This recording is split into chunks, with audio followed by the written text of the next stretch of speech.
Good morning people, we are discussing हम जो daily के हम 5 क्वेश्चन डिस्कस करते हैं। Late discuss the first question today. First question about the Rajya Sabha. Parliament से रिलेट करते हैं। पार्लियामेंट आपकी के पे बहुत ज़्यादा इंपॉर्टेंट हो जाता है अगर यूपीएससी 2020 के लिए आप प्रिपेयर करें, जो 4 अक्टूबर को पेपर है। Anyway, let discuss first question. First question में पहली स्टेटमेंट है राज्यसभा हैज़ नो पावर इधर टू रिजेक्ट और टू अमेंड मनी बिल। क्या ये सही है?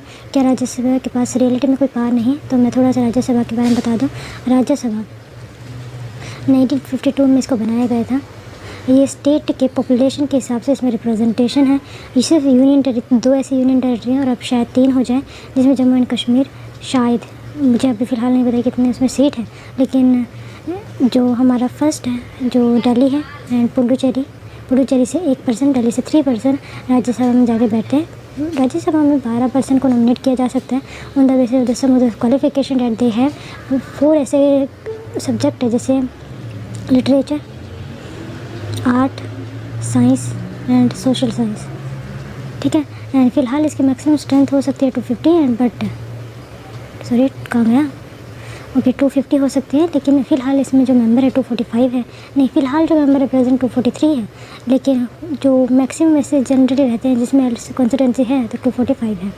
एनीवे, तो क्या ये सेकंड स्टेटमेंट की बात की जा रही है, the Rajya Sabha can not vote on demands for grant. मतलब इट मीन डेट द जो वोट नहीं कर सकता है राज्यसभा जब हम किसी भी मिनिस्ट्री को ग्रांट्स वगैरह देते हैं, तो क्या ये सही है? Number 3, Rajya Sabha can not discuss the annual financial statement. क्या ये डिस्कस भी नहीं कर सकते हैं? एक डिस्कस करना होता है, एक वोट करना होता है, एक पास करना होता है। तो आपको बताना है क्या ये डिस्कस भी नहीं कर सकते हैं as a member of parliament और the parliamentary reside there.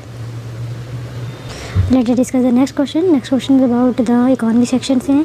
Which of the following action या फिर actions can be taken by the government to reduce the budget. Deficit को अगर रिड्यूस करना है गवर्नमेंट को तो कौन कौन से एक्शन लिए जा सकते हैं, तो बताना है। मतलब कि गवर्नमेंट का खुद का खर्चा कम होना चाहिए, इस ऐसे आप सोचना। नंबर फर्स्ट, रिड्यूस कर सकती है रेवेन्यू एक्सपेंडिचर को। यह जो डे टू डे लाइफ होती है, डेली लाइफ जो होती है उसके रिड्यूस कर सकते हैं वो एक्सपेंडिचर। क्या ये एक रीज़न हो सकता है? जैसे एडमिनिस्ट्रेटिव कॉस्ट हो गई, या फिर हम किसी को ग्रांट्स देते हैं, या फिर हम किसी को सिंपल सॉफ्ट लोन देते हैं, ऐसा। नंबर सेकंड, इंट्रोडक्शन करना न्यू वेलफेयर स्कीम का। अगर हम इंट्रोडक्शन करते हैं न्यू वेलफेयर स्कीम तो वो जो है कम कर दिया जा सके।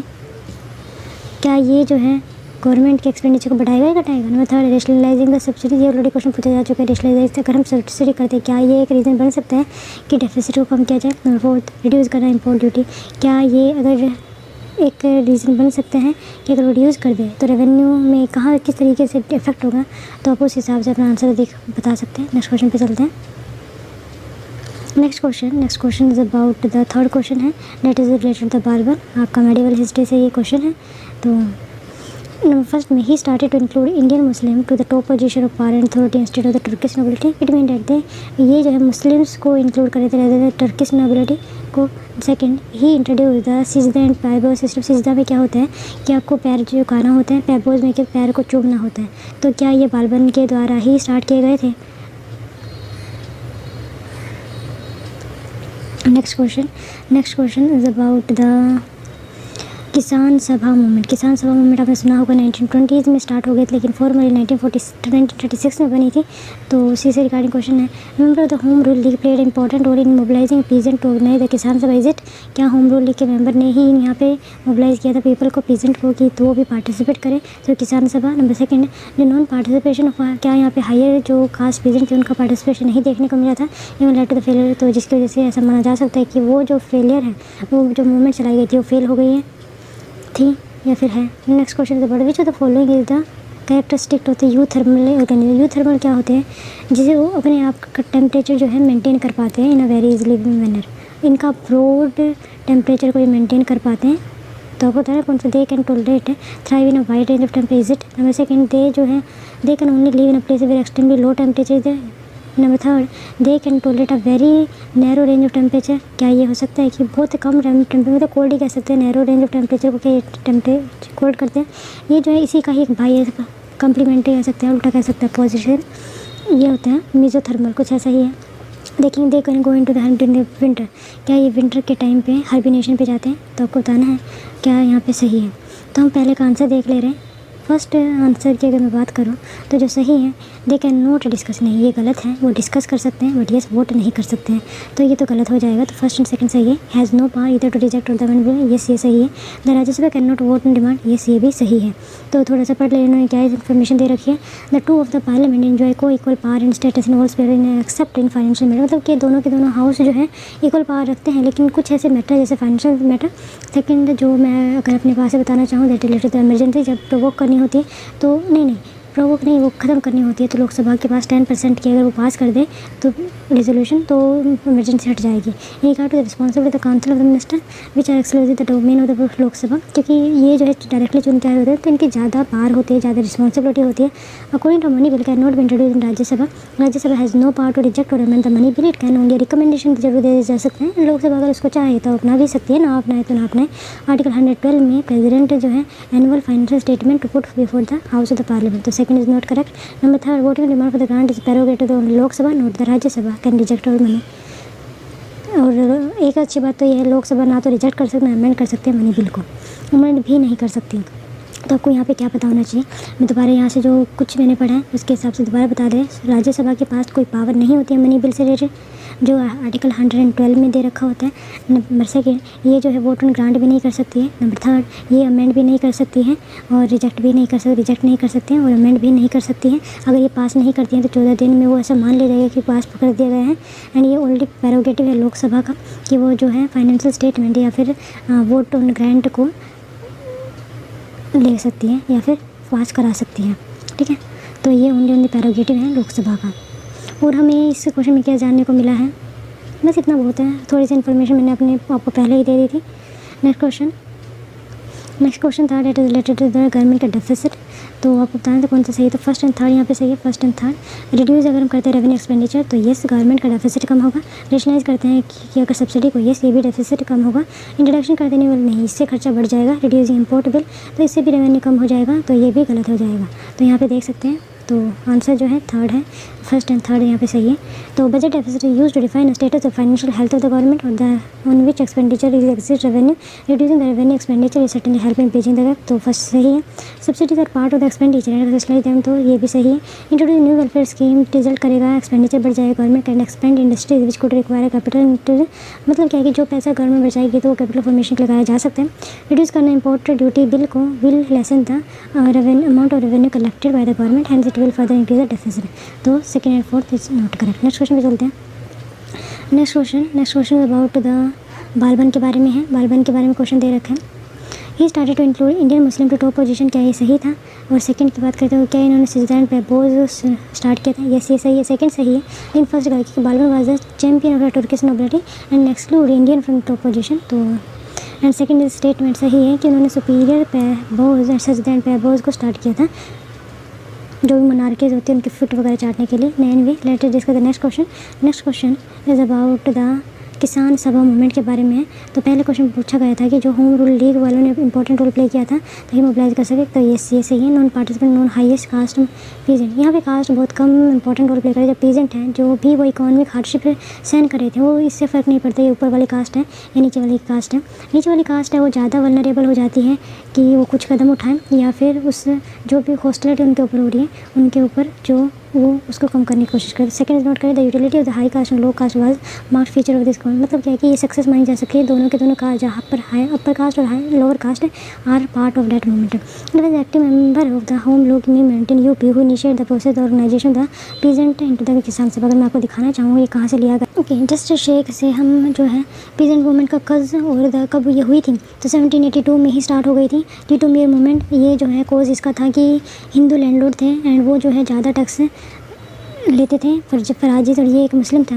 एंड पागलपंथी मूवमेंट आपने सुना होगा 1825 से लेकर 1835 में ये जो है कहाँ पे बंगाल के अंदर स्टार्ट हुई थी। Against high Indian the movement was violently suppress कर दी गई थी। मुल्फा रेबल ये बहुत ज़्यादा फेमस 1836 से लेकर 1854 मालाबार के यहाँ पे हुई थी। एंड मुल्फा अभी भी मालाबार एंड मुल्फा से कंफ्यूज मत होना, date is 1920। Against rise in revenue demand बढ़ गई थी। Then indigo movement they revolt 1859, जिस पे जो है एक नोवेल भी लिखा गया है चट्टोपाध्याय के द्वारा। एंड यहाँ पे जो दो मेन इंपॉर्टेंट पर्सन थे दिगंबर एंड विष्णु विश्वास। एंड ओके ये जो है against a term impose by the European indigo planter, indigo was set up in 1860 Deccan peasant revolt हुआ था मराठा वाले रीजन में मराठवाड़ा 1875 में against corrupt practice of Gujarati and Marwari money lender. तो एक डेक्कन रिवोल्ट भी आपने सुना होगा, वो 1860 में स्टार्ट हुआ था against the hike in the price और the crash in the price of the cotton and of cotton prices, right. पटाखे Ramosi president of the Ramosi peasant let to the Maharashtra में ये होता है, ये भी बलवंत फाकड़े के द्वारा 1877 यहाँ peasant against the British failure to keep an anti feminist, ये इंपॉर्टेंट आपके बार के लिए याद रखना। पटाखे रामसाई अपराइजिंग।